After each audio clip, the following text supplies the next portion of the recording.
रजनी अपनी 10 साल की बेटी महक और पति भुवन के साथ मुंबई के एक चौल में किराए पर रहती थी। रजनी का पति भुवन दिहाड़ी मजदूरी करके अपनी घर गृहस्थी चलाता था, लेकिन दिहाड़ी मजदूरी का काम उसे कभी कभार ही मिल पाता था, जिससे उसकी ज्यादा आमदनी नहीं हो पाती थी। एक रोज जब भुवन लेबर चौक पर बैठा हुआ होता है, तभी उसे वहां उसका दोस्त विनोद मिलता है।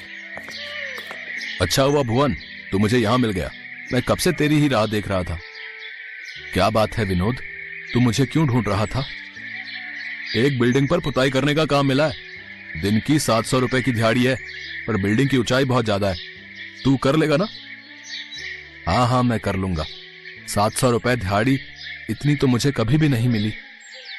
तो चल फिर, आज से ही मेरे साथ काम पर लग जा। भुवन विनोद के साथ चला जाता है और 15 माले की उस बिल्डिंग में पुताई का काम शुरू कर देता है। वो बांस की लकड़ी पर खड़े रहकर पुताई करने लगता है, लेकिन वो ठीक से बैलेंस नहीं बना पाता, जिस वजह से उसका पैर फिसल जाता है और वो उस ऊंचाई से नीचे गिर जाता है। जमीन पर गिरते ही उसकी मौत हो जाती है। इस घटना के बाद रजनी और महक की तो दुनिया ही उजड़ जाती है। उनका रो रो कर बुरा हाल हो जाता है। ऐसे ही हफ्ता गुजरता है। फिर एक रोज रजनी, अब मुझे कुछ काम ढूंढना ही होगा। कब तक मैं अपनी बच्ची को यूं भूखा रखूंगी? लेकिन क्या काम करूं, मेरी तो कुछ समझ में ही नहीं आ रहा। तभी विनोद एक आदमी के साथ वहां आता है। रजनी भाभी, ये उस बिल्डिंग के मालिक हैं जहां भुवन काम कर रहा था। देखिए, विनोद ने मुझे बताया था कि आपकी माली हालत बहुत बुरी है और आपका गुजारा आपके पति की कमाई पर ही चलता था। अब मैं उन्हें वापस तो नहीं ला सकता, लेकिन मदद के तौर पर आप मेरी तरफ से ये 70,000 रुपये रखिए। नहीं, मैं ये नहीं ले सकती। अपना भाई समझकर इसे रख लो बहन। रजनी वो पैसे रख लेती है। तभी विनोद भी उसे 10,000 रुपए मदद के तौर पर देता है।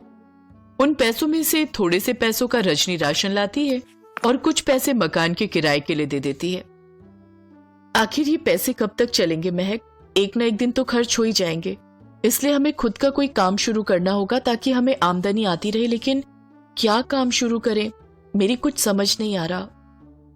तुम ठीक कहती हो माँ, मुंबई में सबको पाव भाजी बड़ी पसंद है, तो क्यों ना हम भी पाव भाजी बनाकर बेचें। आपको याद है ना बाबा आपको क्या कहते थे? अरे रजनी, तू तो अपनी मुंबईया पाव भाजी वाली के नाम से ठेला लगा ले। इस बात पर दोनों हंस पड़ती हैं। फिर अचानक ही दोनों की आंखों में हंसते हंसते आंसू आ जाते हैं। फिर अगले ही दिन जाकर रजनी और महक बाजार से जरूरी सामान ले आती हैं। साथ ही पुराना ठेला खरीद लेती हैं, जिस पर वो मुंबईया पाव भाजी वाली लिख देती है। कुछ देर में ही रजनी पाव भाजी बनाकर तैयार कर लेती है और फिर दोनों ठेला लेकर बाजार चली जाती हैं। तभी थोड़ी दूरी पर एक पाव भाजी वाले की दुकान होती है। उसका नाम देशराज होता है। वो उसके पास आता है और कहता है, दिखाई नहीं देता है? सामने मेरी दुकान है। चलो अब अपनी दुकान लेकर निकलो यहाँ से। भाई साहब, मैं गरीब कहाँ जाऊंगी अपना ठेला लेकर? वैसे भी आपकी दुकान यहाँ से दूर है। एक बार कहा ना, इस इलाके में तेरा ठेला नहीं लगेगा मतलब नहीं लगेगा। अजीब दादागिरी दिखाने लग गए लोग। एक दुकान क्या खरीद लेते हैं, उस पूरे इलाके के ही मालिक बन जाते हैं। चलो ना माँ, लड़ाई झगड़ा करके धंधा करने से अच्छा है हम आगे ही बढ़ जाएं। रजनी महक के साथ ठेला लेकर वहां से आगे चली जाती है और कुछ दूरी पर एक सुनसान इलाके में आकर ठेला लगाती है। ये इलाका तो सुनसान है, यहाँ तो कोई ग्राहक भी नहीं आएगा। तभी एक गाड़ी उनके ठेले के पास आकर रुकती है। उसमें से 4 आदमी उतरते हैं। उनमें से एक कहता है, बहन जी, कैसे दी ये पाव भाजी? जी 50 रुपए प्लेट है। अच्छा, 4 प्लेट लगा दो। रजनी और महक जल्दी से 4 प्लेट लगाती हैं और उन्हें खाने को देती हैं। उसकी पाव भाजी का स्वाद चखकर वो चारों खुश हो जाते हैं। धीरे धीरे उस रास्ते से गुजरने वाला अब हर इंसान उसके पास आकर पाव भाजी खाने लगते हैं। दरअसल रजनी के ठेले के आसपास और कोई दुकान नहीं थी, जिस वजह से हर इंसान वहां आता जाता तो उसकी पाव भाजी जरूर खाता और फिर उसके स्वाद का दीवाना हो जाता। कुछ ही देर में उसका ठेला पूरी तरह खाली हो जाता है। शाम को जब वो बाजार से होकर अपने घर लौट रही थी कि तभी देशराज की नजर उसके खाली ठेले पर जाती है। अरे, सुबह तो इसका ठेला सारा भरा हुआ था और अब सारा खत्म भी हो गया। इसी तरह रोज दोनों माँ बेटी शाम होने तक अपनी सारी पाव भाजी बेच आती हैं। ये देख देशराज सोचता है, आखिर ये दोनों माँ बेटी कौन से इलाके में जाकर पाव भाजी बेचती हैं, जो इनका सारा ठेला शाम तक खत्म हो जाता है। यहाँ मैं दुकान खोलकर बैठा हूं, फिर भी मेरी इतनी कमाई नहीं हो पा रही। लगता है कल इनका पीछा करना पड़ेगा। देशराज अगले दिन उनका पीछा करते हुए वो इलाका देख लेता है। साथ ही वो उसके ठेले पर लगने वाली भीड़ भी देख लेता है। फिर उसे एक चालाकी सूझती है। वो अपनी दुकान रजनी को सस्ते दामों में बेचकर उसी सुनसान इलाके में नई दुकान खोल लेता है, ये सोचकर कि रजनी बाजार में आकर पाव भाजी बेचेगी। लेकिन रजनी अपना ठेला उसी सुनसान इलाके में लगाए रखती है, जबकि बाजार वाली दुकान में महक बैठकर पाव भाजी बेचने लगती है। अब बेचारा देशराज ना तो यहाँ का रहता है, ना वहां का। अब तो दोनों तरफ रजनी की ही मुंबईया पाव भाजी बिकती थी, जिससे उसे खूब कमाई होती है। कुछ समय बाद देशराज अपनी वो दुकान भी बंद कर देता है और वहां से हमेशा हमेशा के लिए अपने गांव चला जाता है। रजनी और महक अब काफी पैसे कमाने लगती हैं। अब उनकी गरीबी पूरी तरह खत्म हो जाती है।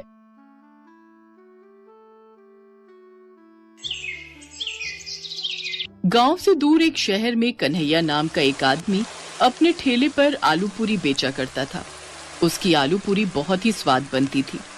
जो भी उसकी आलू पूरी खाता अपनी उंगलियां चाटता रह जाता। गांव के लोग वहां से खाते भी और पैक भी करा कर ले जाते। कन्हैया ने अपनी आलू पूरी के दाम भी काफी कम रखे थे, जिस कारण से कन्हैया के ठेले पर भीड़ लगी रहती थी। एक दिन सड़क के किनारे कन्हैया अपना ठेला लगाकर आलू पूरी ग्राहकों को खिला रहा था। अरे भैया एक प्लेट और देना, इस आलू पूरी का स्वाद तो इतना बढ़िया है कि खाते चले जाओ भैया। अरे कन्हैया तुम ऐसा क्या अपनी आलू पूरी में मिलाते हो भाई, जो इतना स्वादिष्ट बनती है? नहीं साहब, मैं ऐसा कुछ नहीं मिलाता। ये तो आप लोगों का आशीर्वाद है, जो मेरी बनी आलू पूरी का स्वाद और भी दुगना कर देता है। और इस तरह कन्हैया की आलू पूरी शाम तक समाप्त हो जाती। कन्हैया अपनी आलू पूरी में ताजी सब्जियों का इस्तेमाल करता था और मसाले भी अपने हाथ से कूट कर डालता था। कन्हैया गरीब जरूर था, लेकिन बहुत ईमानदार था। ऐसे ही एक समय की बात है। कन्हैया अपने परिवार के साथ अपने मित्र की शादी में जा रहा था। तभी रास्ते में उसकी पत्नी और उसके बच्चे को भूख लगती है। अरे सुनिए, मुझे और बच्चों को बहुत जोरों की भूख लग रही है, कुछ खिला दो ना। कन्हैया को वहाँ पर एक आलू पूरी का ठेला दिखाई दिया, जिस पर काफी भीड़ लगी हुई थी। कन्हैया ने कहा, चलो आलू पूरी खा लेते हैं, तुम्हें काफी भूख लगी थी ना। और वो अपने परिवार के साथ उस ठेले पर पहुँच गए। भैया आलू पूरी बनाना। उसने आलू पूरी लगा कर दी। आलू पूरी खाते ही, अरे ये कैसी आलू पूरी है, इसमें तो कोई स्वाद ही नहीं, ये तो खाई ही नहीं जाएगी। अरे इस आलू पूरी का स्वाद तो बिल्कुल भी अच्छा नहीं है। ऐसी भी कोई आलू पूरी बनाता है?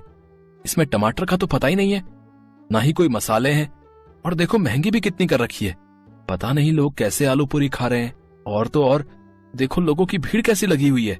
हाँ देखो ये लोग कैसे खा रहे हैं, इसमें तो बिल्कुल भी स्वाद नहीं है, मैं तो नहीं खा सकती। तभी बच्चा कहता है, पापा मुझे तो बिल्कुल भी अच्छी नहीं लग रही, मुझे तो आपकी बनाई हुई आलू पूरी ही अच्छी लगती है।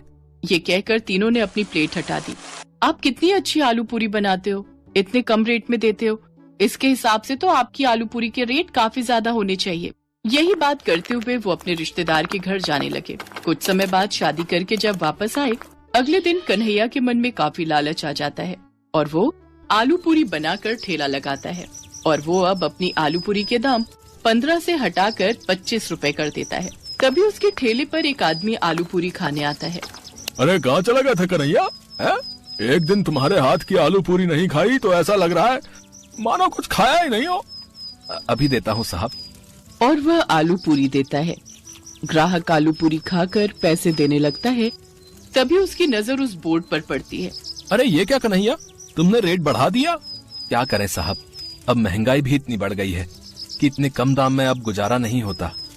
कन्हैया अपनी आलू पूरी के दाम बढ़ा देता है, लेकिन फिर भी उसके ठेले पर भीड़ कम नहीं होती। कन्हैया सोचता है ऐसे तो मैं बहुत जल्दी अमीर हो जाऊंगा।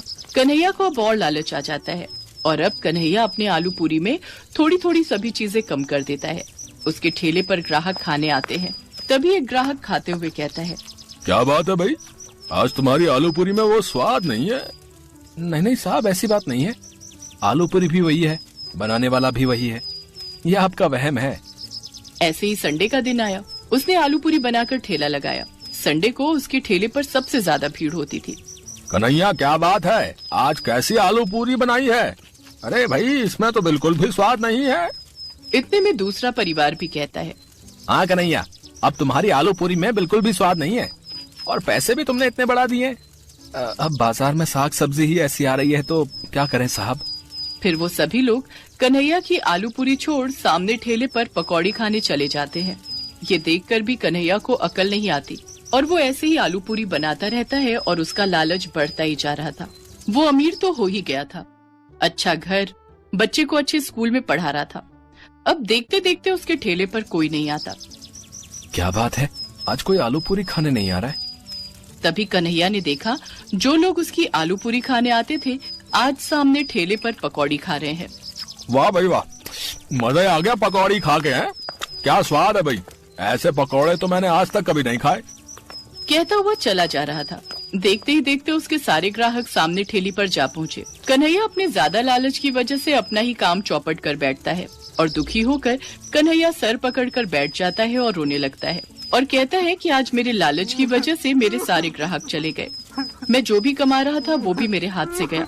फिर वो सोच लेता है कि मैं फिर से पूरी ईमानदारी के साथ आलू पूरी बेचा करूंगा और कभी भी फिर ऐसा काम नहीं करूंगा।